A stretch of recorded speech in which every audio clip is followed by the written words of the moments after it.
ছাত্রছাত্রীরা আশা করি তোমরা সবাই খুব ভালো আছো। আমি জুয়েল স্যার তোমাদের সামনে এসে উপস্থিত হয়েছি নিত্য নতুন ভিডিও নিয়ে। আজকে আমি একাদশ শ্রেণীর ইতিহাস বিষয় সম্পর্কে আলোচনা করব।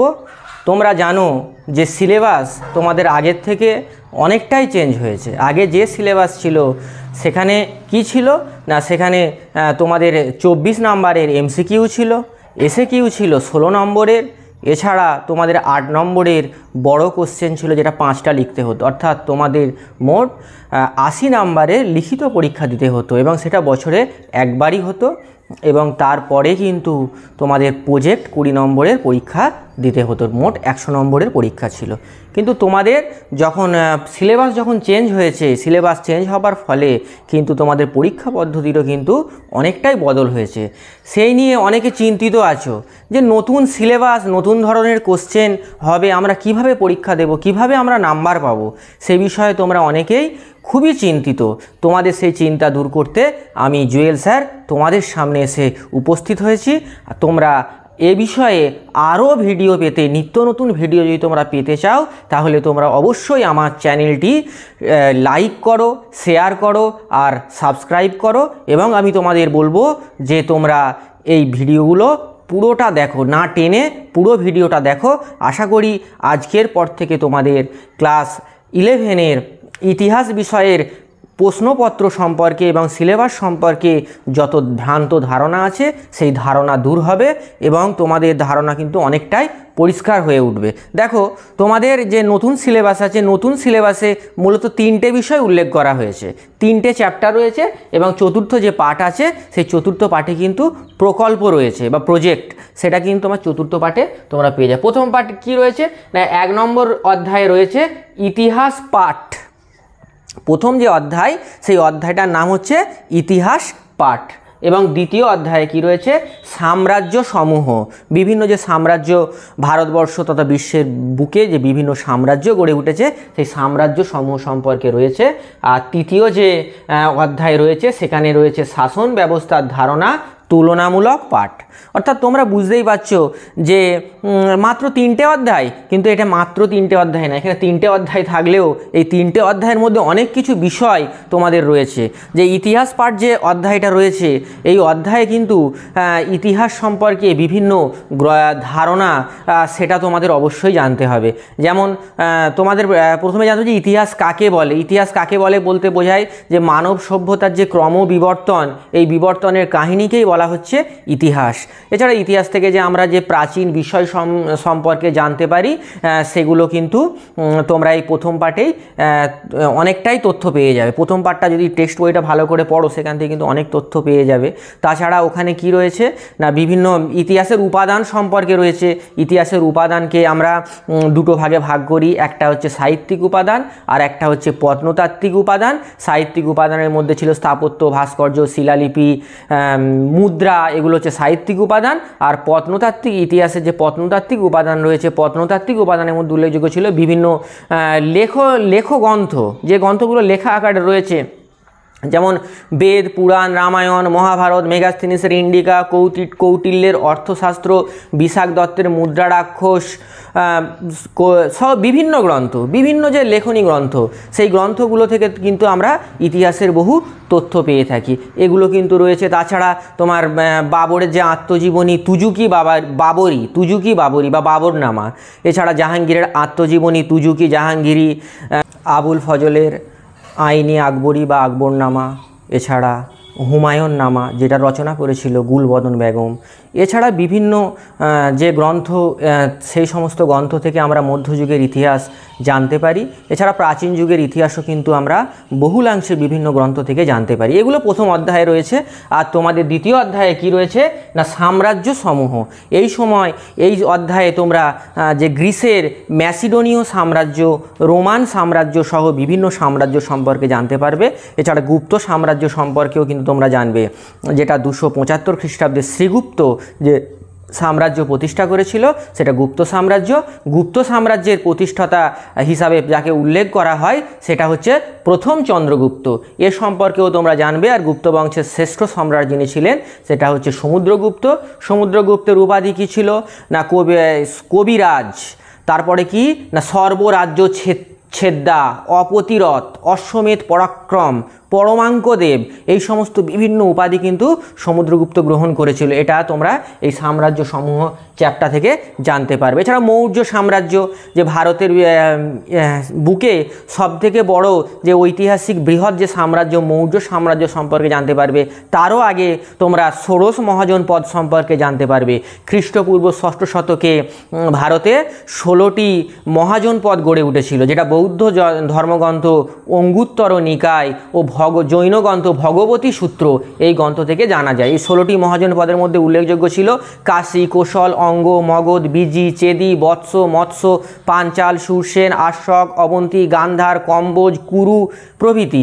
এই 16টি মহাজন পদ কিন্তু এই সময় ভারতবর্ষে গড়ে উঠেছিল এবং এদের মধ্যে একে অপরকে এরা কিন্তু আক্রমণ করেছিল। আক্রমণ করে এদের মধ্যে মগধ সবথেকে শক্তিশালী সাম্রাজ্য হিসাবে আত্মপ্রকাশ করে। এই সাম্রাজ্য বিষয়গুলি সম্পর্কে আমি তোমাদের আলোচনা করব ডিটেলসে। আজকে যেহেতু তোমাদের সিলেবাসটা নিয়ে আলোচনা চলছে, তাই তোমাদের সিলেবাসে কি কি বিষয়গুলো আছে সেই বিষয়গুলো আলোচনা করব এবং শেষে আমি উল্লেখ করব যে কীরকম ধরনের কোশ্চেন তোমাদের পরীক্ষায় পড়ে। তারপরে আমি কিন্তু ইন্ডিভিজুয়াল তোমাদের সমস্ত বিষয় সম্পর্কে বলবো। তোমরা প্রত্যেকে এই ভিডিওটা দেখো। যারা বিশেষ করে যারা তোমরা 11 এবারে পরীক্ষা দেবে, এই ফার্স্ট সেমিস্টার পরীক্ষা তোমাদের প্রথম একটা ভিন্ন ধরনের সিলেবাসের তোমরা কিন্তু অভিজ্ঞতা অর্জন করতে চলেছ। এরপরে কি আছে, তৃতীয় অধ্যায় আছে শাসন ব্যবস্থার ধারণা তুলনামূলক পাঠ। এই সময় তোমরা কিন্তু বিভিন্ন শাসন ব্যবস্থা মানে কোন সাম্রাজ্য কতটা প্রভাব বিস্তার করেছিল এবং তাদের মধ্যে সেই তুলনামূলক পাঠ তোমরা কিন্তু পাবে। এখানে মৌর্য সাম্রাজ্য, ম্যাসিডোনিয়ান সাম্রাজ্যের তুলনা যেমন পাবে, অর্থাৎ কোন আমলে কতটা প্রভাব বিস্তার করেছিল এবং কোন শাসন ব্যবস্থায় মানুষ কীরকমভাবে থাকতো এবং সেই শাসন ব্যবস্থার সময় সেই শাসকের সময় সেই দেশটা কতটা শক্তিশালী ছিল, এই সমস্ত বিষয় কিন্তু তোমরা তৃতীয় অধ্যায়ে পাবে। সুতরাং তোমাদের অধ্যায় অনেক ছোট পাঠ, অধ্যায়টা 3টে অধ্যায় হলেও এখানে কিন্তু ছোট ছোট পাঠে কিন্তু বিভিন্ন বিষয় তোমাদের আলোচনা আছে। সুতরাং তোমাদের ভালো নাম্বার পেতে গেলে অবশ্যই ডিটেলসে তোমাদের পড়তে হবে এবং কি তার সঙ্গে কী ধরনের কোশ্চেন আসে। দেখো তোমাদের কোশ্চেন সাধারণত প্রত্যেকটা শর্ট কোশ্চেন, অর্থাৎ 40 নম্বরই তোমাদের শর্ট কোশ্চেন থাকবে। তো 40 নম্বরের শর্ট কোশ্চেনের মধ্যে এবং বিভিন্ন ধরনের আইটেম থাকবে। যেমন ধরো তোমাদের এমসিকিউ থাকবে। এমসিকিউ একটা উদাহরণ দিচ্ছি, যেমন ধরো অশোকের শিলালেখগুলি বা অশোকের লেখাগুলি পাঠোদ্ধার হয়েছিল কত সালে। তোমরা জানো যে সকলেই জানো যে জেমস প্রিন্সেপ এই অশোকের শিলালেখগুলি বা লিপিগুলি পাঠোদ্ধার করেছিলেন। দেখো যে অশোকের লেখগুলি পাঠোদ্ধার হয়েছিল 1836 খ্রিস্টাব্দে, 1837 খ্রিস্টাব্দে, 1838 খ্রিস্টাব্দে, 1830 খ্রিস্টাব্দে। তাহলে কোনটা তোমাদের উত্তর মনে হচ্ছে বলো, তোমরা কমেন্ট করে জানাও কোনটা উত্তর মনে হচ্ছে। দেখো এখানের মধ্যে উত্তর হবে কোনটা, 1837 খ্রিস্টাব্দে জেমস প্রিন্সেপ অশোকের শিলালিপিগুলি পাঠোদ্ধার করেছিলেন। এই রকম বহু কোশ্চেন। আবার তোমাদের কি দেবে, এমনি সোজা যে সাধারণ কোশ্চেন যেমন দেবে, যেমন তোমাদের বলতে পারে যে মৌর্য সাম্রাজ্য প্রতিষ্ঠা করেছিল কে। মৌর্য সাম্রাজ্য প্রতিষ্ঠা করেছিল হচ্ছে কে বলো তো, বলতে পারবে? মৌর্য সাম্রাজ্য প্রতিষ্ঠা করেছিল চন্দ্রগুপ্ত মৌর্য। আবার বলতে পারে যে অর্থশাস্ত্র গ্রন্থটি কার লেখা, না অর্থশাস্ত্র গ্রন্থটি লিখেছিলেন কৌটিল্য। এই সমস্ত বিভিন্ন প্রশ্ন কিন্তু তোমাদের দেয়া হবে এবং তোমরা এই প্রশ্নের উত্তরগুলো কিন্তু করবে। এছাড়া শূন্যস্থান পূরণ থাকবে, মানে কোনো একটা প্রশ্ন দিয়ে দেবে, দিয়ে সেখান থেকে একটা ড্যাশ পূরণ তোমাদের কিন্তু পরীক্ষায় থাকবে। যেমন মনে করো যে ইন্ডিকা গ্রন্থ লিখেছিলেন ড্যাশ, তাহলে তোমাকে সেখানে লিখতে হবে কি না ইন্ডিকা গ্রন্থ লিখেছিলেন মেগাস্থিনিস। এই রকম বহু কোশ্চেন তোমাদের দেয়া থাকবে। এছাড়া তোমাদের ক স্তম্ভ খ স্তম্ভ মেলানা তোমাদের করতে হবে। তোমরা ইতিপূর্বে মাধ্যমিকে কিন্তু এটা করে এসছো, ক স্তম্ভ এবং খ স্তম্ভ মেলানো। এই মেলানোর ক্ষেত্রে তোমরা কি করেছো না 4টে তোমাদের দেয়া থাকতো, মাধ্যমিকে 4টে দেয়া থাকতো, তোমরা 4টে করতে 4 নাম্বার। কিন্তু 11-এ কিন্তু সেটা এতটাও কিন্তু ইজি হবে না। 11-এ তোমরা 4টে মেলাবে, মিলিয়ে তোমার দেওয়ার পর তোমার অপশান দেওয়া থাকবে, যেমন ধরো এই বানভট্ট, আমি একটা করে তোমাদের দেখাচ্ছি, তোমাদের আরও ব্যাপারটা সুবিধা হবে। এই যে ম্যাচিংগুলো, এই ম্যাচিংয়ের কোশ্চেন কিন্তু অনেক থাকবে।